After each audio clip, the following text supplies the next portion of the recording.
Hello student, I hope आप सभी लोग अच्छे होंगे। Welcome back our YouTube channel Ashish Tiwari. My name is Muskan and आज की इस वीडियो में हम बात करेंगे हमारा जो प्राइमरी एजुकेशन डिसिप्लिन का जो सब्जेक्ट है, primary education in India semester 6, ये हमारे डिसिप्लिन का सब्जेक्ट है। इसके यूनिट नंबर 2 चैप्टर नंबर 6 के बारे में बात करेंगे। चैप्टर का नेम है राष्ट्रीय पाठ्यचर्या की रूपरेखा के बारे में बात करेंगे। तो अगर कोई इस चैनल पे फर्स्ट टाइम विजिट कर रहा है तो चैनल को सब्सक्राइब कर लीजिए, जिससे आने वाली वीडियोज़ की जो अपडेट है वो आपको टाइम टू टाइम मिल सके। बात करते हैं कि और जो डेली अपडेट्स के लिए है वो हमारा आप जो व्हाट्सएप चैनल है उसको ज्वाइन कर सकते हैं। इसकी लिंक भी आपको डिस्क्रिप्शन बॉक्स में दी गई है। चलिए देखते हैं इस चैप्टर में कि राष्ट्रीय पाठ्यचर्या की जो रूपरेखा है इसमें हमें क्या बताया गया है। तो जो राष्ट्रीय पाठ्यचर्या की जो रूपरेखा है, एनसीएफ की जो उद्देश्य है उसके महत्व को हम जब समझेंगे इस चैप्टर के अंदर। शैक्षिक जो नवाचार है उसको पहचानेंगे। शिक्षा की जो पद्धतियाँ हैं उसमें क्या भूमिका रही है इनकी। एनसीएफ की जो ऐतिहासिक जो विकास है उसको समझेंगे और भारतीय शिक्षा के दृष्टिकोण से इसका क्या योगदान है उसको जानेंगे। प्रस्तावना। तो राष्ट्रीय पाठ्यचर्या की जो रूपरेखा है, नेशनल करिकुलम फ्रेमवर्क भारत की जो शिक्षा प्रणाली है उसका एक प्रमुख एक ऐसा दस्तावेज है जो शिक्षा के लिए दिशा निर्देश और उद्देश्य को निर्धारित करता है। एनसीएफ का उद्देश्य यह है कि जो शिक्षा सभी बच्चों के लिए समान और समावेशी और गुणवत्ता एनसीएफ ये तय करता है कि जो शिक्षा है ना वो सभी बच्चों के लिए समान है। किसी को भी शिक्षा से वंचित नहीं किया जा सकता। सब जो पिछड़े वर्ग के लोग हैं, ऊंच जाति के, नीच जाति के, कैसे भी लोग हैं, अमीर हो गरीब हो, सभी को शिक्षा प्राप्त करने का अधिकार है। समावेशी और गुणवत्तापूर्ण हो, या ये सामाजिक और सांस्कृतिक विकास के साथ साथ देश की जो सामाजिक आवश्यकता है उसको भी पूरा कर सके। राष्ट्रीय पाठ्यचर्या की रूपरेखा का उद्देश्य। तो अर्थ क्या था इनका? राष्ट्रीय जो पाठ्यचर्या है ना उसकी रूपरेखा एक ऐसी नीति है जो बच्चों के लिए कक्षावार, विषयवार और शिक्षण के जो तरीके हैं उसके बारे में मतलब उनको दिशा निर्देश उनको समझाती है इसके बारे में। ये दस्तावेज शिक्षा के जो उद्देश्य हैं, मूल्य और दृष्टिकोण है उसको स्पष्ट तरीके से बच्चों को समझाती है।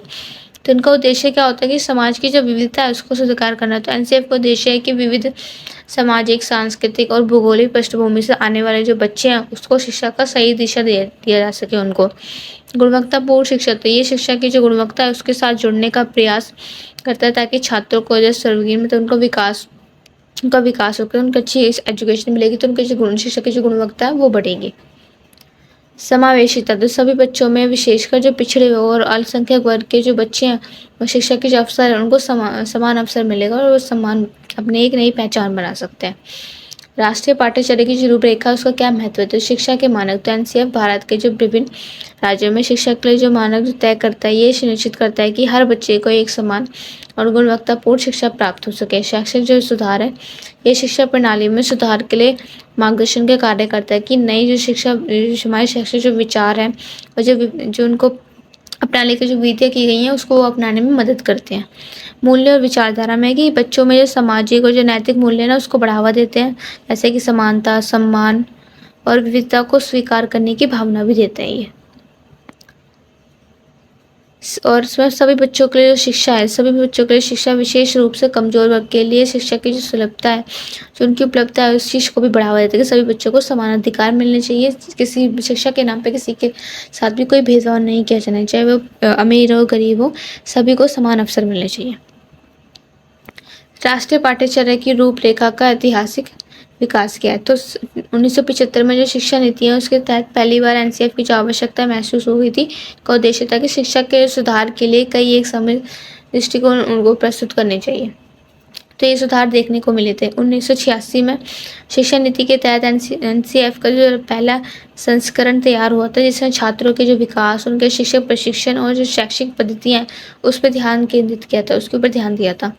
2000 और 2005 में एनसीएफ के लिए संस्करण जो जारी किए गए थे उन्होंने बताया था कि शैक्षिक नीतियों में सुधार किया है और शिक्षा के जो अंतर्राष्ट्रीय दृष्टिकोण है उसको भी इसके अंदर शामिल किया गया। 2009 में एनसीएफ 2005 को आधार मानते हुए कई सुधार किए थे जिसने छात्रों के लिए एक अधिक समावेशी और सर्वगीण शिक्षा प्रणाली को भी प्रेरित किया था, लोगों तक बात बताई थी। राष्ट्रीय जो पाठ्यचर्या है उसकी रूपरेखा में शैक्षिक नवाचार क्या थे? तो नई जो शिक्षा विधि है एनसीएफ के माध्यम से जो प्रारंभिक शिक्षा विधि है उसके बजाय सक्रिय, छात्र केंद्रित और परियोजना आधारित जो शिक्षण पद्धतियाँ हैं उसको बढ़ावा दिया गया है। तकनीक समावेशिता में शिक्षा में सूचना और प्रौद्योगिकीकरण की जो समावेश है उसको किया गया था। डिजिटल उपकरण और ऑनलाइन जो शिक्षा है उसको बढ़ावा दिया गया था। सृजनात्मक और सोच को प्रोत्साहन, तो बच्चों के बीच सृजनात्मक जो सोच है उसको प्रोत्साहित करने के लिए एक नया पाठ्यक्रम और शैक्षिक जो तरीके हैं उसको लागू किया गया था। इनका उद्देश्य था कि छात्रों के जो मन में सवाल पूछे जाने पर स्वतंत्र सोच का जो मतलब उनके मन में जो सवाल पूछे जा रहे हैं, स्वतंत्र जो सोच है उसको बढ़ावा दिया जा रहा था। समावेशी शिक्षा में क्या था कि बच्चों के जो विभिन्न कौशल और ज़रूरत के आधार पर जो शिक्षा पद्धतियाँ जो विकसित होनी चाहिए उनको विकसित किया गया था।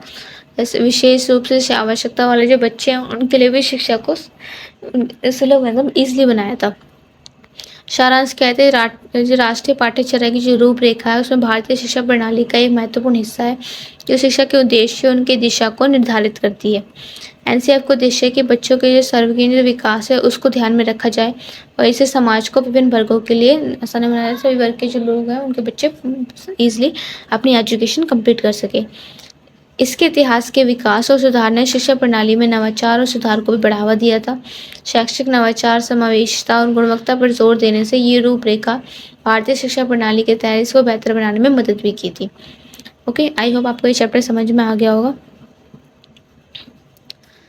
आपको कोई डाउट है तो आप कमेंट बॉक्स में पूछ सकते हैं या फिर इंस्टाग्राम पेज पे फॉलो करके पूछ सकते हैं। इसकी लिंक आपको हमारे डिस्क्रिप्शन और इसकी पीडीएफ हमारे टेलीग्राम चैनल पर मिल जाएगी जिसकी लिंक डिस्क्रिप्शन बॉक्स में दी गई है, वहाँ से जाकर आप ज्वाइन कर सकते हैं।